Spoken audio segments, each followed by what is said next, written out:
Beaucoup d'hôtels, pour ne pas dire tous, ont déjà fermé leurs portes. Et c'est un manque à gagner de 230 milliards de francs CFA que les décisions prises par le chef de l'État tenteront de juguler. Du constat aux mesures, c'est un dossier signé à Ramdao. Plus de fil à l'entrée de l'hôtel.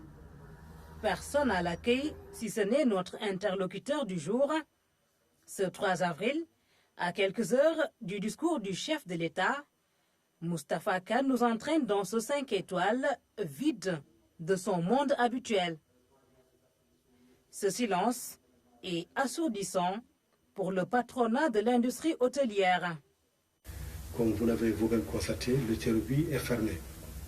L'établissement aujourd'hui qui, à l'instar d'autres établissements, à Sali, Palm Beach, n'est-ce pas, au niveau d'ici, le groupe Accor, Pullman, Novotel, au niveau, n'est-ce pas, du Cap, Club Med, Ziguinchor, Nema Kajor, Kajalouane, tous les grands établissements hôteliers sont fermés, n'est-ce pas, à quelques exceptions près. Le désarroi est manifeste. Le Covid-19 n'a pas laissé de sursis aux hôtels. Ils ont presque tous baissé rideau, avec un manque à gagner énorme. Il est énorme parce qu'il est conçu aujourd'hui d'un montant de 230 milliards de francs CFA. On a compris aussi que Dakar ne peut pas prendre ses activités avant 3 mois. Et au niveau de l'intérieur, quand on parle du segment qui est le plus important, qui est plus au niveau international, le segment loisirs, c'est pas avant 6 mois. Donc cela, aujourd'hui, c'est plus de 35 000 à 40 000 lits qui sont touchés. Que les banques bloquent les échéances de paiement, que l'État dégage des fonds pour appuyer le secteur, le syndicat portait ses doléances à bout de lèvres.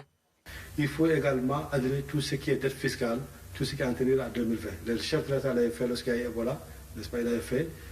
Et je pense aussi que c'est un bon interrupteur pour le secteur touristique. Avant, on parlait de quelques dizaines d'hôtels, mais là, c'est 900 établissements qui sont touchés.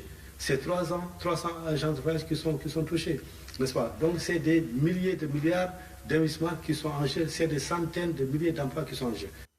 Que dira le chef de l'État de ces doléances tous azimuts?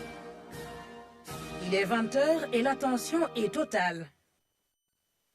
Mes chers compatriotes, le président de la République égrène un chapelet de mesures qui se résume en ces mots.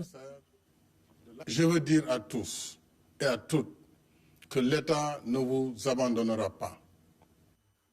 L'État déroule pour ces secteurs en difficulté un programme d'injection de liquidités assorti de mesures fiscales et douanières.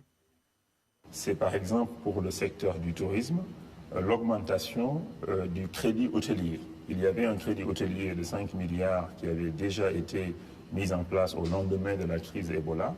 Le président de la République a décidé d'augmenter donc la taille de ce crédit hôtelier.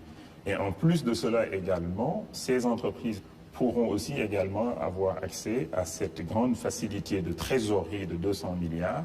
En plus de consacrer 302 milliards au paiement des fournisseurs, l'État sort une enveloppe de 100 milliards de francs CFA pour un appui direct, 200 milliards pour des financements souples.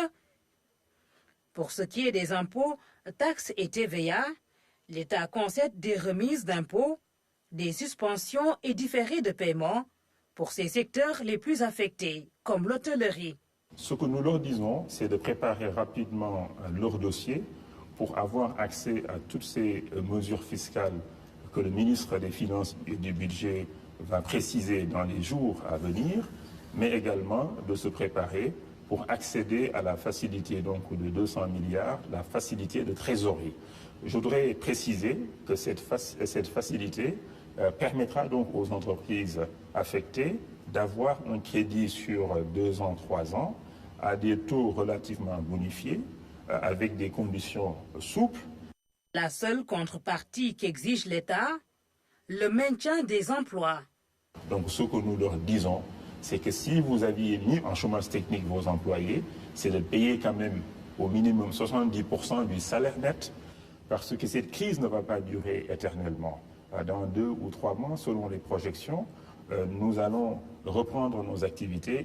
Toutes ces mesures sont logées dans le programme de résilience économique et sociale.